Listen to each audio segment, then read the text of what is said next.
Hi there and welcome to SharqiDance. My name is Yame and I tend to be here on Thursdays breaking down basic belly dance movements to help you get started on your belly dance journey or to help you practice between classes. Today, I'm going to be breaking down a movement that I call Ribcage tilts. So without further ado, let's get up and get started. As always, let's start by finding our basic belly dance posture. So the feet are hip width apart, the knees are soft, finding that neutral position for the pelvis. So try to find some length through the lower back, pointing the tailbone down, a little bit of engagement through the lower belly. The ribs are relaxed, the chest is open, and the shoulders are relaxed down. Flare out the elbows very slightly to create some space between the arms and the body. And then from here, we're just going to tilt the rib cage up and down. So what we're trying to do is shortening the space between our ribs and our hip bones. As we do this, I also like to think of kind of squeezing my individual ribs together. It just helps me to get a sense for this movement. So squeezing through one side and allowing the other side to go up. Squeezing through the other side, allowing the opposite side to go up.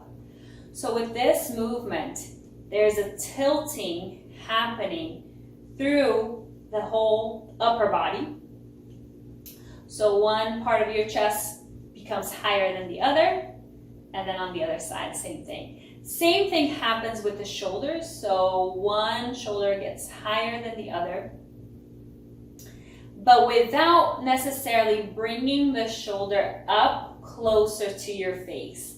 So keep the distance between your shoulders and your face about the same, and just tilting downward and allowing the opposite side to go as far up as the other side is going down without it coming up any higher than that. So let's do a couple of those with the arms down, some space between the hands and the body, some space between the arms and the body as well.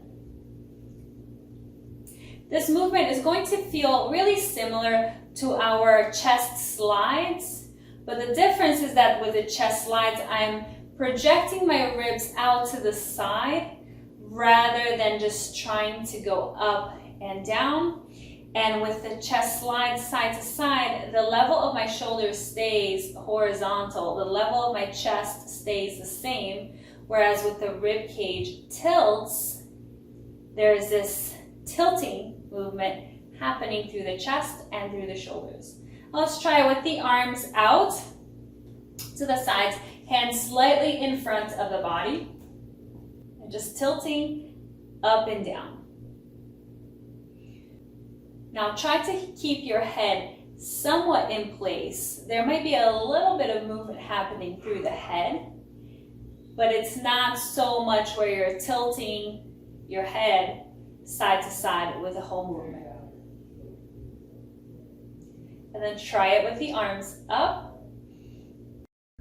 So it seems like lately with these videos, I always forget something when I'm recording. And what I forgot to note while recording this video is that we need to really keep the hips very stable here.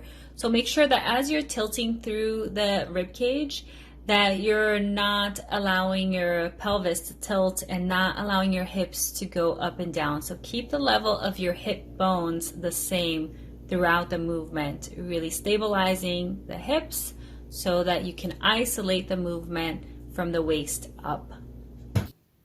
Now, another thing that we can explore while we're here working on these rib cage tilts is to expand the opposite side. So rather than just thinking about lowering one side and crunching those ribs together, you want to think about expanding and opening up the opposite side at the same time. So tilting to the right, expanding through the left, and tilting to the left, expanding through the right. So tilt and expand, tilt and expand, tilt down, expand the opposite side, and tilt down, expand the opposite side. Nice, now come through center, shake everything out. Take a deep breath in. And breathe all the way out.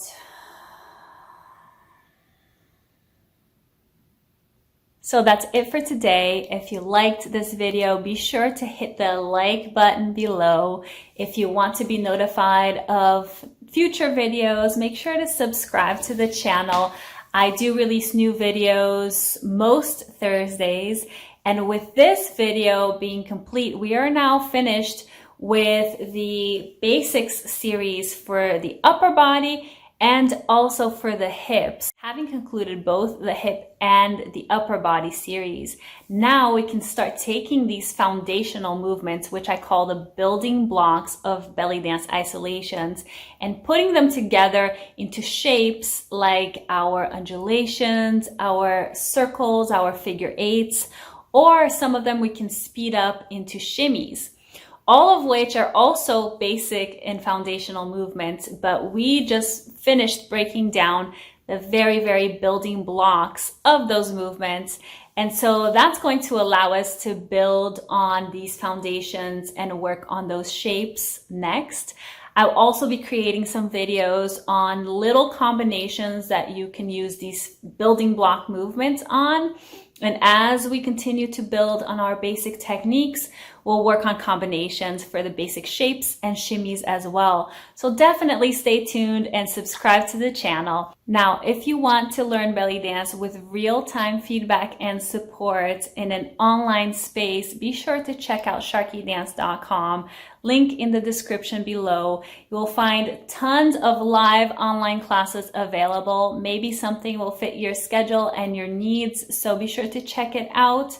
Okay, that's it for now. I hope you had a great practice, and I'll see you next time. Happy dancing. Bye.